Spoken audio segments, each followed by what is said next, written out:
Eu sou Paulo Nogueira Batista e hoje queria fazer um comentário de natureza mais pessoal. No final do ano passado eu publiquei um livro chamado O Brasil Não Cabe no Quintal de Ninguém, Bastidores da Vida de um Economista Brasileiro no FMI nos BRICS.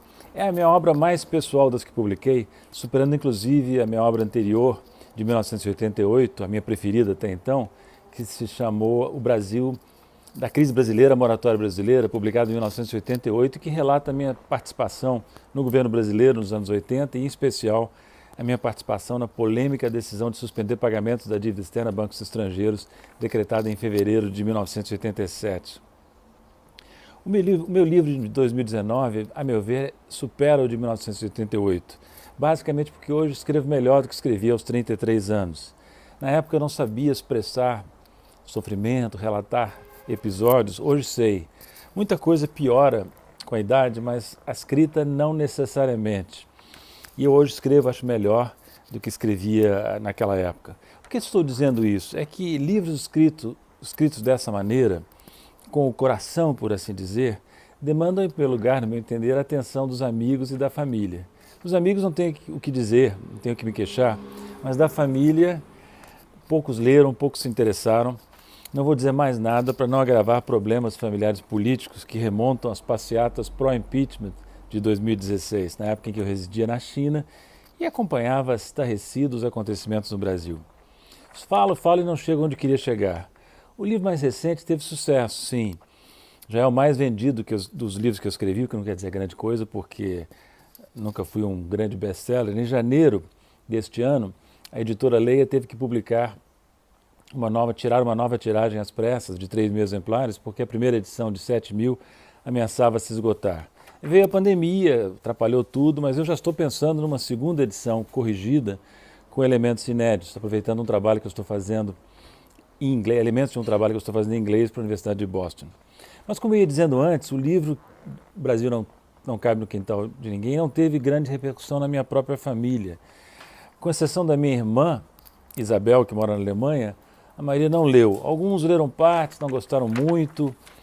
Posso dizer que, se os meus inimigos soubessem disso, provavelmente diriam que eu sou um autor que não é lido nem na própria família. Pior, nem na própria casa. Irmãos, sobrinhos, enteadas ainda vai. Mas minha mulher Lia, de quem estou separado no momento, talvez não para sempre, leu uns pedaços logo que o livro saiu e desistiu. Isso apesar de ter acompanhado e partilhado muitas experiências de Washington e Xangai que constituem o cerne do livro. Por que será que ela não quis ler mais? O livro é palpitante, na minha opinião.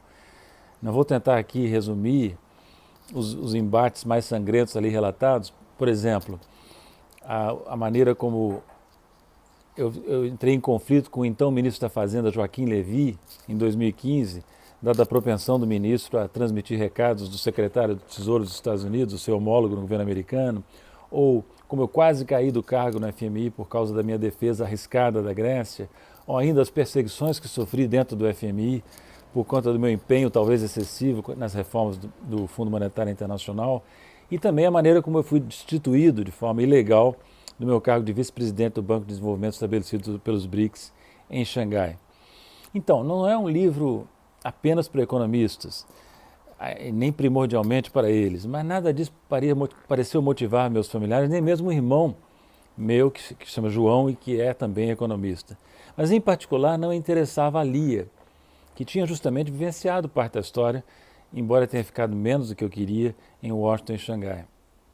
Mas quero dizer a vocês que em determinado momento eu achei que a minha sorte estava começando a virar. Eis que o livro apareceu de repente no topo de uma pilha, no lado dela da cabeceira da mesa. Era um prenúncio, pensei. Mas não, infelizmente não. O livro de cabeceira, como tudo é relativo, passaram semanas e meses e o livro continuava lá, intocado, exatamente no mesmo lugar. A Lia estava redefinindo, pode-se dizer, o conceito de livro de cabeceira, que passava a significar agora aquele que a pessoa não abre em nenhuma hipótese, nem sob coação, nem a tiro. Tempos depois o livro sumiu da pilha dela. Perguntei qual era o destino do livro e fui informado que ele havia sido transferido para uma estante sem ser aberto de novo em nenhum momento. Depois a Lia confirmou que havia lido apenas a apresentação e algumas crônicas no final do livro, uma das quais dedicada a ela. decepcionante, porque como eu registro na apresentação do livro, as vivências e embates ali relatados foram, em alguma medida, também da Lia, que esteve comigo grande parte do tempo, como eu disse, em Xangai e em Washington. Apesar disso, ela não se dispunha a dar atenção ao livro. E, no entanto, vejam bem, como dizia Fernando Pessoa, atrás de todo apesar se esconde um porquê. O trabalho me absorvia muito, mas muito mesmo, em Washington como em Xangai.